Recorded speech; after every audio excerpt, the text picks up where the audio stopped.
नमस्कार, शतरंज के खिलाड़ी में आपका स्वागत है। मैं हूं आपका मित्र साथी हमदर्द मुकेश कुमार। अरसे से प्रवक्ता की जिम्मेदारी निभा रहे मुख्तार अब्बास नकवी भारतीय जनता पार्टी के सबसे परिचित चेहरों में से एक हैं। हिंदुत्ववादी समझे जाने वाली बीजेपी में एक मुस्लिम नेता का इतने अरसे तक इस महत्वपूर्ण पद पर रहना हैरानी भी पैदा करता है और कई सवाल भी खड़े करता है। नकवी साहब आज शतरंज के खिलाड़ी में हमारे मेहमान हैं, तो आइए उनसे पूछते हैं कि आखिरकार वो ऐसा कैसे कर पा रहे हैं, उनकी रणनीति क्या है और उनकी चालें क्या हैं। शतरंज के खिलाड़ी में आपका स्वागत है। इतना लंबा अरसा हो गया बीजेपी में आपको प्रवक्ता पद की जिम्मेदारी संभालते हुए, कभी कभी तो ऐसा लगता है कि मेड फॉर ईच अदर वाला मामला है। एक प्रवक्ता के रूप में इतने सालों से जिम्मेदारी निभाते हुए आपको क्या महसूस होता है? देखिए, बहुत मुकेश जी खट्टे पीठे मीठे अनुभव होते हैं और उतार चढ़ाव होती है पॉलिटिकल क्षेत्र में। किसी भी राजनीतिक पार्टी में तो निश्चित तौर से एक बहुत उठापटक भी होती है, उतार चढ़ाव भी होती है, बाहरी दबाव और अंदरूनी दबाव दोनों होता है।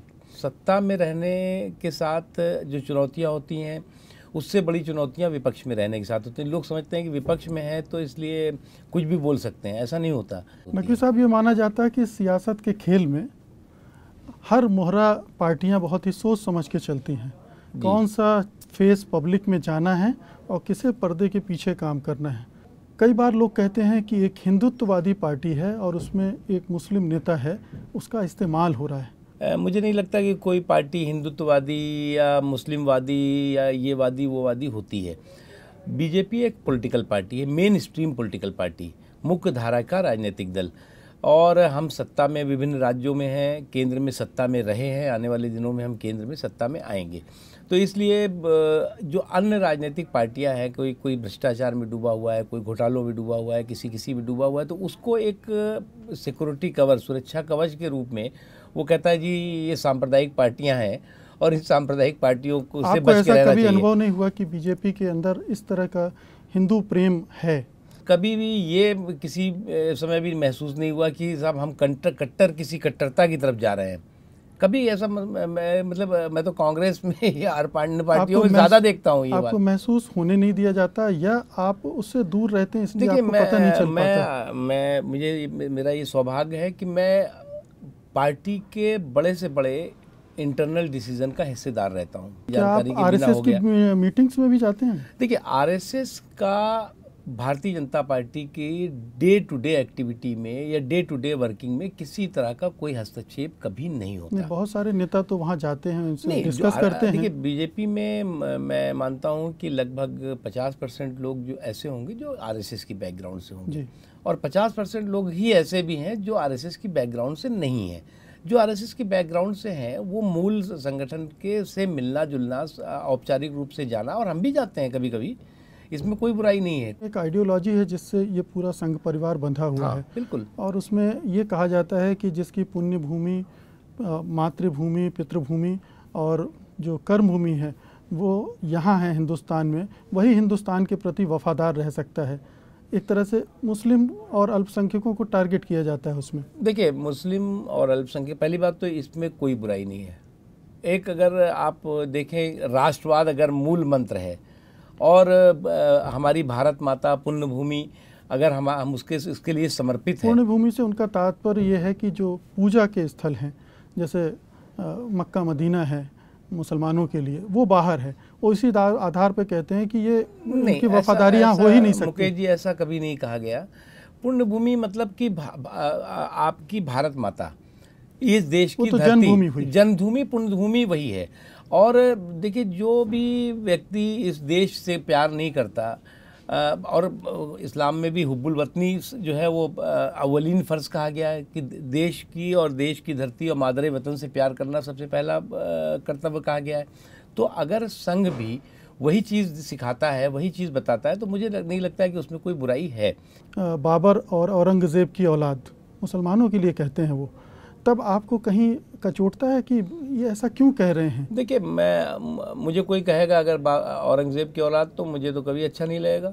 मैं कभी ऐसे लुटेरे और ऐसे आक्रमणकारी कि का वंशज बनना पसंद नहीं करूँगा। मुझे तो इस बात का गर्व है कि मैं जो है वो भारत माता की इस धरती पे पैदा हुआ और मेरे इस भारत माता की धरती पे ही मेरी मौत हो। क्या जब बाबरी मस्जिद तोड़ी गई तब क्या आपको ऐसा लगा कि ये क्या हो गया है?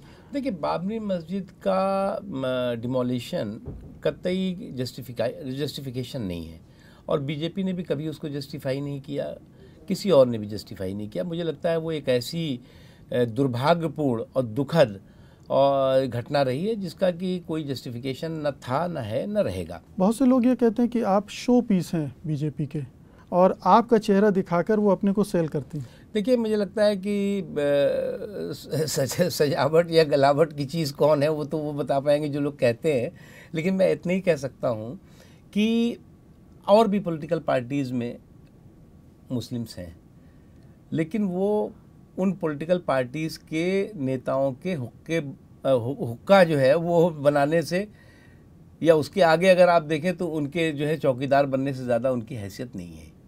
कुछ लोग होंगे कांग्रेस में वगैरह में कुछ हैं, लेकिन अगर आप देखें इंडिपेंडेंट उन्होंने अपनी जो पॉलिटिकल हैसियत है वो उनकी नहीं बनने दी गई। और ये दुर्भाग्य की बात है कि इस देश में जो मुस्लिम लीडरशिप है उस मुस्लिम लीडरशिप का एक इमेज बना दी गई है कि उसे एकदम से कट्टरपंथी भी होना चाहिए, थोड़ा सा उसको जो है वो टोपी बड़ी बड़ी सी लगाए हुए होना चाहिए, दाढ़ी लगाए होनी चाहिए और जो है वो एकदम उसकी भाषा भी जो है वो एकदम जहरीली होनी चाहिए, तभी वो जो है वो मुस्लिम नेता है। मुझे लगता है ये कंसेप्ट मुसलमानों को स्वीकार नहीं है और इसी का नतीजा हुआ कि अगर आप देखें कि जिन्ना के बाद अब मौलाना अबुल कलाम आज़ाद के बाद एक बड़ी टॉल मुस्लिम लीडरशिप उत्तर प्रदेश के अंदर नहीं खड़ी हो पाई। ये सियासी बिसात जो है उसमें हर पार्टी हर तरह के मोहरे चलती है, हर तरह की रणनीति अपनाती है कि कैसे विभिन्न जातियों और धर्मों के लोगों का सहयोग मिले, समर्थन मिले। आपकी पार्टी ने भी उत्तर प्रदेश में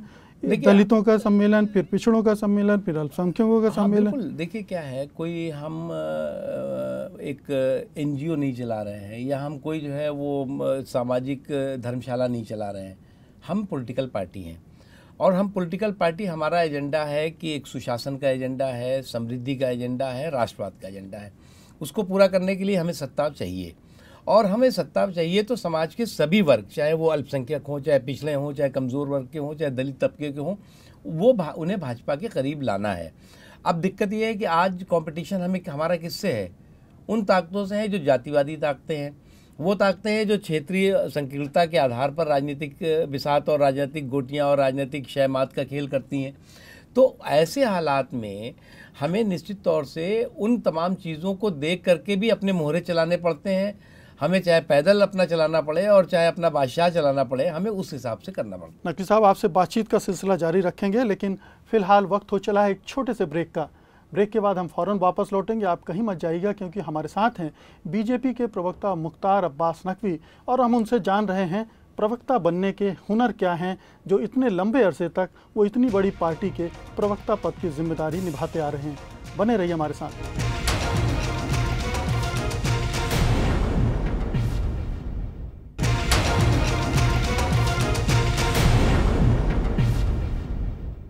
ब्रेक के बाद आपका एक बार फिर से स्वागत है। आप देख रहे हैं शतरंज के खिलाड़ी और शतरंज के खिलाड़ी में आज हमारे मेहमान हैं मुख्तार अब्बास नकवी, जिनसे हम पूछ रहे हैं कि आखिरकार उनका वो कौन सा हुनर है, उनकी कौन सी रणनीति और कौन सी चालें हैं जिनके बल पर वो इतने लंबे अरसे से बीजेपी जैसी बड़ी पार्टी के प्रवक्ता बने हुए हैं।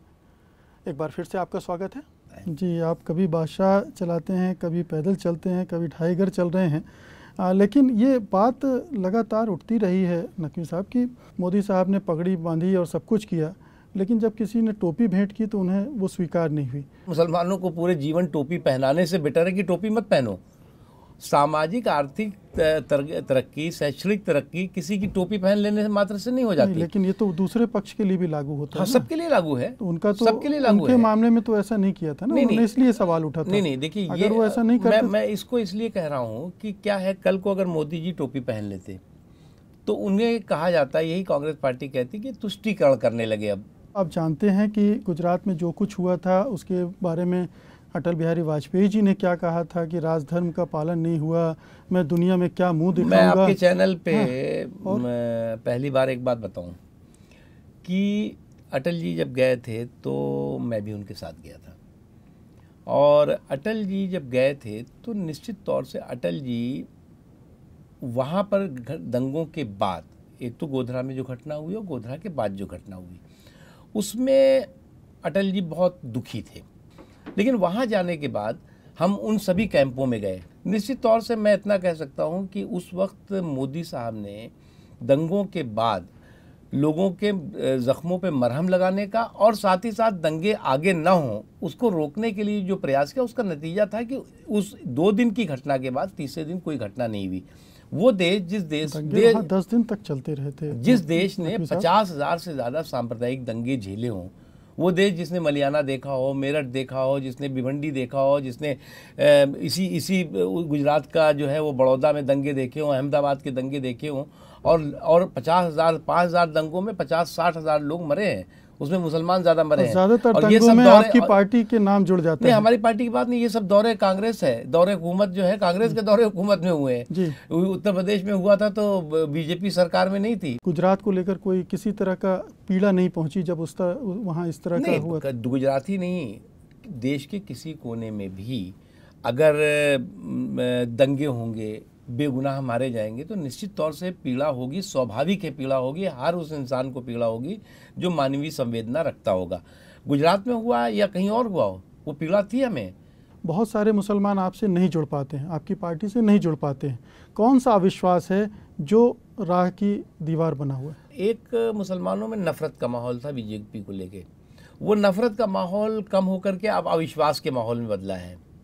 अब उस अविश्वास को हमें विश्वास में बदलना है। जब इंदिरा गांधी जी मतलब सर्वशक्तिमान थी लीडर, उस वक्त भी जनसंघ कोई बहुत बड़ी फोर्स नहीं थी, पॉलिटिकल फोर्स, लेकिन उस वक्त भी वो जब भी कहती थी तो वो उस समय भी जो है वो जनसंघ का नाम लिया करती थी, आरएसएस का नाम लिया करती थी, ये तुम्हें ऐसा कर देंगे, ये तुम्हें ऐसा कर देंगे। तो उस समय से एक घुट्टी में डाल के पिला दिया गया कि उनके अपने अनुभव भी रहे होंगे ना। नहीं, कोई अनुभव ऐसा नहीं है कि सिर्फ एक देखिए झूठ बहुत दिनों तक नहीं चलता। वो ठीक है, एक किसी फिल्म में भी नायक होने के लिए खलनायक बनाना जरूरी होता है, तो अगर जो है वो खलनायक नहीं होगा तो नायक बन नहीं सकते। सारी पार्टियां करते, आप भी खलनायक बना रहे होंगे। नहीं, लेकिन वो तो ठीक है, लेकिन हमारे इश्यूज अलग थे। हम अगर इशू लेते थे तो हम लेते थे कि भाई बेरोजगारी का इशू है, किसानों का इशू है, मजदूरों का इशू है, नौजवानों का इशू है, ये इशू लेते थे। नहीं जी, सांप्रदायिकता का इशू है। देखिए, आरोप में अगर कुछ दम ना हो तो चिपकेगा नहीं, कहीं कुछ ऐसी बात रही होगी, वो आपके अंदर खाने जब आप बात करते होंगे टेलीविज़न में के पर्दे पर शायद आप स्वीकार ना करना चाहें, लेकिन कुछ ऐसी बातें होंगी जो आप भी महसूस करते होंगे, उनको दूर करने की ज़रूरत। मसलन उत्तर प्रदेश में चुनाव हो रहा है, भ्रष्टाचार की सब तरफ बात हो रही, लेकिन आपके राजनाथ सिंह और कलराज मिश्र रथ यात्रा शुरू करते हैं तो मथुरा और काशी से, उनकी रथ यात्रा खत्म होगी तो वो अयोध्या में ख़त्म होगी। दिमाग में वही है। देखिए मुकेश जी, मैं बताऊं, यहाँ मजबूत से मजबूत लोहा टूट जाता है, कई झूठे इकट्ठा हो तो सच्चा टूट जाता है। तो दिक्कत ये है कि अब पूरे के पूरे इकट्ठा हो गए, और एक तरफ कम्युनिस्ट पार्टी का हमला, तो एक तरफ इसके बारे में क्या कैफियत देंगे आप? कांग्रेस का हमला, और उन्होंने कहा जी सांप्रदायिक है, एक चीज़। दूसरी चीज़, अयोध्या, काशी, मथुरा, ये देश की सांप्रदायिक सौहार्द की धरोहर है, देश की सांस्कृतिक धरोहरें हैं, और हमें इस बात पे गर्व है कि अगर आप उसका इस्तेमाल राजनीति में करते हैं। राजनीति में हम कभी नहीं करते। राजनीतिक यात्राएं वहां से शुरू होती हैं। तो अब आप क्या चाहते हैं कि राजनीतिक यात्रा हम कहां से, कंधार से शुरू करें? लखनऊ से शुरू कीजिए। नहीं, हम कंधार से, जहां जो लक्ष्य है आपका, जहां पे ओसामा बिन लादेन मारा गया, वहां से दिग्विजय सिंह शुरू कर सकते हैं। हम तो नहीं शुरू करेंगे। जो लक्ष्य है आपका वहां से आप शुरू कीजिए। वो जगह दिग्विजय सिंह जी के लिए जो है रिजर्व कर दी गई है कि वो जहाँ पे ओसामा बिन लादेन मारा गया वहां से वो शुरू करें। लेकिन जहाँ से राष्ट्रवाद जो है का जो है मशाल जल सकती है, वो हम उसी जगह शुरू करेंगे। अब अगर हम अयोध्या में ख़त्म कर रहे हैं तो इसलिए ख़त्म कर रहे हैं कि अयोध्या से रावण राज के खात्मे का संकल्प लेंगे और राम राज और सुशासन की शुरुआत का जो है वो बिगुल बजाएंगे, तो इसमें कोई बुराई नहीं है। क्या वापस एजेंडे पे आ रही है उसी मंदिर मस्जिद वाले एजेंडे? देखिए, एजेंडा उत्तर प्रदेश में और देश में एक है, भ्रष्टाचार, अपराध, अराजकता, आतंकवाद का खात्मा, काले धन का खात्मा, और इस एजेंडे को हमें हमेशा लेकर चले हैं। जी, एक महत्वपूर्ण नेता है सुब्रमण्यम स्वामी, आपने नाम जरूर सुना होगा उनका। हाँ। उन्होंने एक लेख लिखा था अभी। देखिए अब आपका ये मर जाएगा। आप तो खिलाड़ी हैं राजनीति के, तो आप मार भी सकते हैं। मेरा वजीर मरेगा, लेकिन वजीर आपका गया, मरेगा नहीं, गया, ये रख लीजिए अब आप। ये हमारे घोड़े ने आपके वजीर को मार ही दिया। ये वजीर मारा गया। हाँ चलिए, और अब मैं आपके घोड़े की निशाने पे रखता हूँ। अच्छा है जी जी। सुब्रमण्यम स्वामी ने एक लेख लिखा था जिसमें उन्होंने कहा था कि जो मुसलमान अपने को हिंदू न माने कि मैं हिंदू का वंशज हूँ, उसे वोटिंग राइट्स नहीं देना चाहिए। देखिए, मैं सुब्रमण्यम स्वामी जी के इस बयान से या इस लेख से और किसी भी स्वामी इस तरह के किसी भी लेख से सहमत नहीं हूँ। आपत्तिजनक मानते हैं? आपत्तिजनक भी है, बिल्कुल गलत है।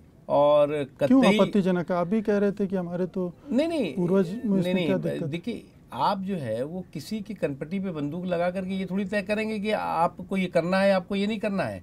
आप समाज में इस तरह का माहौल बनाइए। अब ये आप कौन होते हैं कि आप सर्टिफिकेट देंगे कि साहब ये मुसलमान जो है वो राष्ट्रवादी है और ये मुसलमान जो है वो राजद्रोही है? आप इसे घोर सांप्रदायिक मानते हैं? नहीं, मैं घोर जो है वो विघटनकारी मानता हूँ, लोगों में खराब माहौल पैदा करने वाला मानता हूँ। नकवी साहब, आपसे बातचीत का सिलसिला जारी रखेंगे, लेकिन पहले लेंगे एक छोटा सा ब्रेक के बाद हम फौरन वापस लौटते हैं। आप कहीं मत जाइए।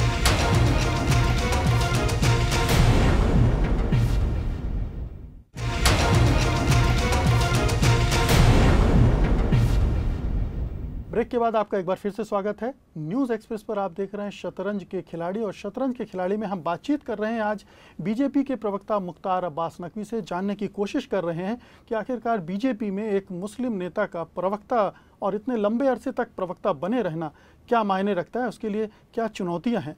अभी तो आपके एजेंडे पर भ्रष्टाचार है, जैसे ही एजेंडा फिर उसी तरह का कुछ मंदिर मस्जिद इस तरह का आप लाएंगे, आपके साथ वो दूरी फिर से बढ़ जाएगी। देखिए, आप आर्थिक एजेंडे पर बीजेपी लौट नहीं रही। आज जो सबसे बड़ी मुसलमानों को या इस देश के अल्पसंख्यकों को जरूरत है वो सुरक्षा की। आज वो हमेशा से रही है, आज कुछ ज्यादा ही हो गई है, क्योंकि आज जो है वो हर मुसलमान की दाढ़ी टोपी पर मेड इन अलकायदा का ठप्पा लगा दिया गया है।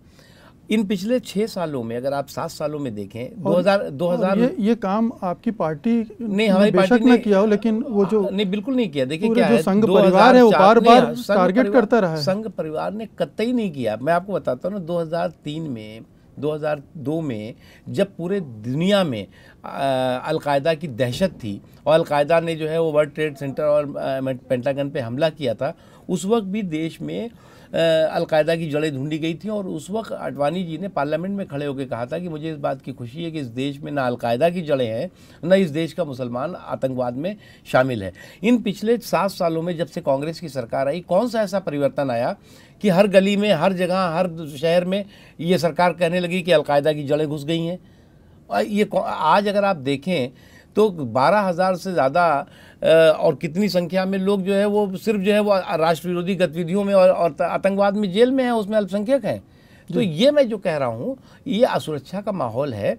और बीजेपी कोशिश ये हमारी है, हमारे ऊपर विश्वास और विश्वास का एक कोई, हम किसी पे दबाव ये नहीं कि विश्वास करो ही, लेकिन बीजेपी इतनी गारंटी दे सकती है कि सुरक्षा और समृद्धि की गारंटी दे रहे हैं हम, लोगों में विश्वास हो रहा है। बातों से तो गारंटी देते हैं नकवी साहब, लेकिन आपके जो व्यवहार है, नहीं व्यवहार का देखिए ना, आप उससे ये विश्वास पैदा नहीं होता। व्यवहार बताता हूँ ना मुकेश जी, देखिए इन 7 सालों में, 6 सालों में, 7 सालों में करीब उत्तर प्रदेश में 48%, 46 to 48% मुसलमान जो है वो नौकरियों में नीचे आए। अगर आप यही संख्या गुजरात में देख लें, यही जो है वो मध्य प्रदेश में देख लें, छत्तीसगढ़ में देख लें, बिहार में देख लें, तो नौकरियों में उनका प्रतिशत बढ़ा है। कहीं पे 38% हुआ है, तो कहीं 37% हुआ है, तो कहीं 42% हुआ है। तो ये वो राज्य है जहाँ पर न तो आरक्षण की अफीम पिलाई गई है और न तुष्टीकरण का जो है वो झुंझुना दिखाया गया है। उसके बावजूद भी वो प्रगति की मुख्य धारा में तेज़ी से आगे गए हैं। उसमें कोई सरकार का हम योगदान नहीं मानते, वो खुद मुसलमानों की और अल्पसंख्यकों की कैपेबिलिटी है, काबिलियत है। लेकिन ये काबिलियत यूपी में भी है, क्यों नहीं हो रहा है? इसका मतलब ये है कि नीयत जो है वो सिर्फ गुमराह करने की, भाजपा का डर दिखाने की, इसके अलावा कुछ नहीं है। लेकिन प्रोपेगेंडा मशीनरी तो जितनी तगड़ी आप लोगों की है उतनी तो किसी की नहीं है। ये कहा जाता है, प्रेक्षक मानते हैं कि प्रचार करने में जो तजुर्बा आप लोगों इस का, मीडिया के युग में मीडिया से बड़ी मशीनरी तो कोई है ही नहीं जी, मीडिया का इस्तेमाल तो एक हुनर है। इस्तेमाल कोई नहीं कर सकता। देखिए क्या है, आज की तारीख में सभी चीज़ें जो है वो बहुत ही ट्रांसपेरेंट है, इसलिए मैं नहीं मानता कि कहीं इस्तेमाल हो रहा है कोई या कहीं कुछ चीज़ें हो रही हैं। इसलिए ये सारी के सारे जो वो है, अब आपका जो है वो देखिए जो बादशाह है उसको शह दे दी हमने। आपने शह दे दी और शह खत्म भी हो गई। अरे वाह वाह वाह वाह वाह, क्या बात है, ये तो आप बहुत खिलाड़ी हैं साहब। आप जिसे राष्ट्रवाद का नाम देते हैं उसकी आड़ में फिर बहुत सारी चीज़ें ऐसी होने लगती हैं जो मुस्लिम विरोधी या अल्पसंख्यक विरोधी होती हैं और फिर अविश्वास की खाई जो है गहराती चली जाती है। देखिए आप ये बताइए कि वंदे मातरम कैसे मुस्लिम विरोधी हो जाएगा? भारत माता की अगर कोई जय कह रहा है तो कैसे मुस्लिम विरोधी हो जाएगा? अगर हम कहें कि आतंकवादियों का खात्मा होना चाहिए, इस देश में शांति और सुकून होना चाहिए, तो कैसे मुस्लिम विरोधी हो जाएगा? अफसोस की बात यह है कि हमारे जो राजनीतिक प्रतिद्वंदी हैं, अगर हम कहेंगे वंदे मातरम तो कहेंगे साहब ये तो सांप्रदायिक बात बोल रहे हैं, अगर कहेंगे भारत माता तो कहेंगे जी ये तो सांप्रदायिकता की बात है। लगते हैं तब नहीं, हम थोप जबरदस्ती करने लगते हैं, तब ये बात होती है। हमने थोपने की बात ही नहीं कर रही, तो आपकी इच्छा है, आप चाहे भारत माता की जय कहिए और चाहे जो है वो आप पाकिस्तान माता की जय कहिए, आपकी इच्छा है, हमको तो नहीं थोप रहे हैं। लेकिन हमारी अपेक्षा या देश की अपेक्षा ये होती है कि आपको जो है वो गर्वान्वित होना चाहिए कि आप भारत माता की जय कह रहे हैं, आप वंदे मातरम कह करके जो है वो गर्वान्वित महसूस करते हैं। इसलिए कोई इसमें हिंदू और मुसलमान का सवाल ही नहीं पैदा होता, इसका मजहब से क्या लेना देना, ये तो राष्ट्रीयता है, राष्ट्रवाद है। मतलब और हमने बहुत मौके मुसलमानों का विश्वास भले ना हो लेकिन आपका विश्वास बीजेपी पर पूरा है और बीजेपी का भी आप पर पूरा विश्वास है। देखिए उसमें कहीं कोई कमी पेशी नहीं, कभी आप महसूस नहीं करते हैं कि इन चीज़ों को मेरे से छिपाया जा रहा है। बहुत से ऐसे मौके हुए जब बीजेपी के अंदर भी अगर कुछ लोगों ने इस तरह की बातें की तो मैंने बहुत सार्वजनिक रूप से उसका विरोध भी किया। अगर आपको याद होगा कि पीलीभीत की अगर घटना है तो मैं अकेला मैंने विरोध किया उसका कि बिल्कुल ये गलत है, जिस तरह की भाषा का इस्तेमाल नहीं हो सकता। तो ये भाषा अगर उधर से आ रही है तो भी गलत है। क्लास भी लगी होगी फिर पार्टी? नहीं, वो कौन क्लास कोई नहीं लगाता। वो उधर से अगर ये गलती हो रही है तो उधर की भी गलती का हमारा इस विरोध है, और इधर से भी हो रही तो दोनों तरफ से। ये नहीं है कि आप एक तरफ अगर कोई गलती कर रहा है तो आप विरोध करेंगे, दूसरी तरफ चुप रहेंगे। लेकिन आपने तो विरोध कर दिया, पार्टी ने उसका इस्तेमाल कर लिया। नहीं, किसी ने नहीं किया, सभी ने उसको, पार्टी ने डिस्टेंस किया अपने आप को, कभी किसी ने भी उसका समर्थन नहीं किया। आप एक काम करते हैं ना कि मुसलमानों को संतुष्ट आप करते हैं और हिंदू को संतुष्ट करने के लिए बाकी नेता हैं। देखिए हम हिंदू मुस्लिम ये पॉलिटिक का ना हम विश्वास करने वाले तो चलता है ना, ये सियासत का खेल है, इस पे विश्वास करते हैं, यही सब चलता है। नहीं, ये जो ये बहुत दिन तक जो है वो हिंदू मुस्लिम के प्यादे आगे लग करके और शय और मात का खेल नहीं चलेगा। ये देश उस तरह का है भी नहीं। नकवी साहब आपसे बातचीत आप ये घोड़ा आपका ये हाथ क्या नहीं, आप गलत खेल खेल रहे हैं। ये सीधे नहीं चलता, तिरछी मार करता है पैदल। तो ये गया ना, तिरछी गया। नहीं गलत प्यादे से गलत मार कर रहे थे। नहीं, मेरा प्यादा बिल्कुल पूरे इंटरव्यू के दौरान भी यही कर रहे थे आप। नहीं। बहुत अच्छा लगा नकवी साहब आपसे बातचीत करके, और आपने जो बातों की शतरंज बिछा रखी है बीजेपी के अंदर, और उस शतरंज में आप जो दांव चलते रहते हैं, निश्चित रूप से आपकी पार्टी को उससे बहुत लाभ होता होगा। बहुत बहुत शुक्रिया इस कार्यक्रम में आने के लिए। धन्यवाद आपका। बहुत बहुत धन्यवाद। तो ये थे बीजेपी के प्रवक्ता मुख्तार अब्बास नकवी, जिनसे हम जानने की कोशिश कर रहे थे कि बीजेपी की सियासी शतरंज में आखिरकार एक मुस्लिम नेता का होना क्या मायने रखता है, उसके अपने दुख दर्द, चुनौतियाँ, मुश्किलात क्या हैं। आज शतरंज के खिलाड़ी में बस इतना ही। हमें अनुमति दीजिए। नमस्कार।